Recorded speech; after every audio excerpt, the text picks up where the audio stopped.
স্বাগত সবাইকে। বোর্ডে দেখতে পাচ্ছ প্রাইম নাম্বার মৌলিক সংখ্যা। বেসিক্যালি আজকের আলোচনায় এরকম হতে চলেছে, তোমাকে একটা সংখ্যা দিয়ে দেওয়া হলো, চট করে বলতে হবে এটা মৌলিক সংখ্যা কিনা। যদি উল্টো করে বলা হয় যৌগিক সংখ্যা কিনা, সেটাও কিন্তু একই মেথডের সাহায্যে করে নেওয়া যাবে। অ্যাকচুয়ালি মৌলিক সংখ্যা নির্ণয়ের অনেকগুলো পদ্ধতি আছে, তার মধ্যে অন্যতম পদ্ধতি হচ্ছে এরাটোস্থেনিসের জালিকা। ক্লাস 6 এর সিলেবাসে আছে, ওয়েস্ট বেঙ্গল বোর্ডে। সেই জালিকা তৈরি করা যায়, ইভেন জালিকা তৈরি করার পর আমাদের মুখস্থও রাখতে হয়। এক্ষেত্রে আজকে যে পদ্ধতি দেখাবো মোটেই মুখস্থ করতে হবে না। চলো তাহলে ব্যাপারটা একবার বুঝে নেওয়া যাক। বেসিক্যালি আমরা উল্টো দিক দিয়ে শুরু করব। কি জানবো, কি শিখে নেব এইটা মৌলিক না হওয়ার শর্ত। এক কথায় তার মানে যৌগিক হওয়ার শর্ত। মৌলিক না হওয়ার শর্ত এক নম্বর হচ্ছে তিনটে সংখ্যা মনে রাখবে। একটা হচ্ছে 49, আর একটা হচ্ছে 77, আর একটা হচ্ছে 91। এই তিনটে সংখ্যাকে মাথায় রাখবে। দেখে কি মনে হচ্ছে কার গুণিতক? 7-এর ঘরের নামতা পড়ো, দেখবে এই সংখ্যাগুলো পাবে। 7-এর ঘরের নামতা পড়লে 7 7 49, 7 11 77, 7 13 91। ক্লিয়ার ব্যাপারটা? এটা হচ্ছে এক নম্বর পয়েন্ট।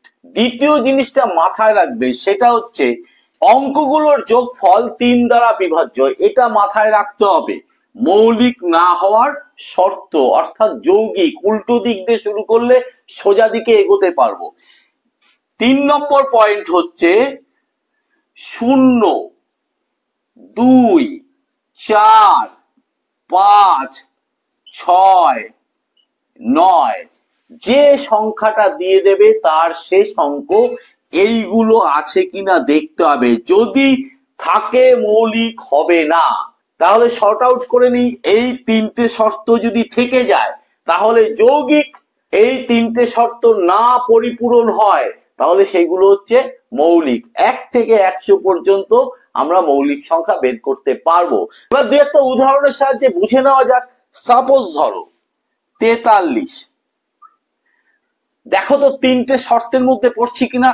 43, 49, 77, 91 তিনটে সংখ্যার মধ্যে আসছে না। অঙ্কগুলো যোগফল 3 দ্বারা বিভাজ্য কিনা। 4 আর 3 7। 7 কি 3 দ্বারা বিভাজ্য? না, বিভাজ্য না। শেষ অঙ্কটা 3 আছে। 0, 2, 4, 5, 6, 9 কোনটা আছে? নেই। তাহলে 43 কে বলা হবে মৌলিক। কি বলা হবে? মৌলিক।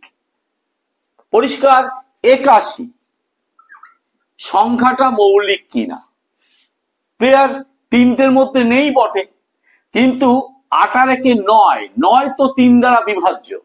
তাহলে 81 মৌলিক নয়। তাহলে এই তিনটে শর্ত যদি আমি মনে রাখি তাহলে যৌগিক হবে। আর যৌগিক না হওয়া মানে মৌলিক হওয়া। এই তিনটে শর্তের মাধ্যমে কিন্তু আমরা 1 থেকে 100 পর্যন্ত যে কোনো সংখ্যাকে আমরা মৌলিক না যৌগিক বা মৌলিক নয় বা যৌগিক নয় এইভাবে আমরা চিহ্নিত করতে পারি। আশা করি ছোট্ট সময়ের মধ্যে তোমাদের বোঝাতে পারলাম। যদি বোঝাতে পারি লাইক করবে, কমেন্ট করবে, শেয়ার করলে মজা পাবো।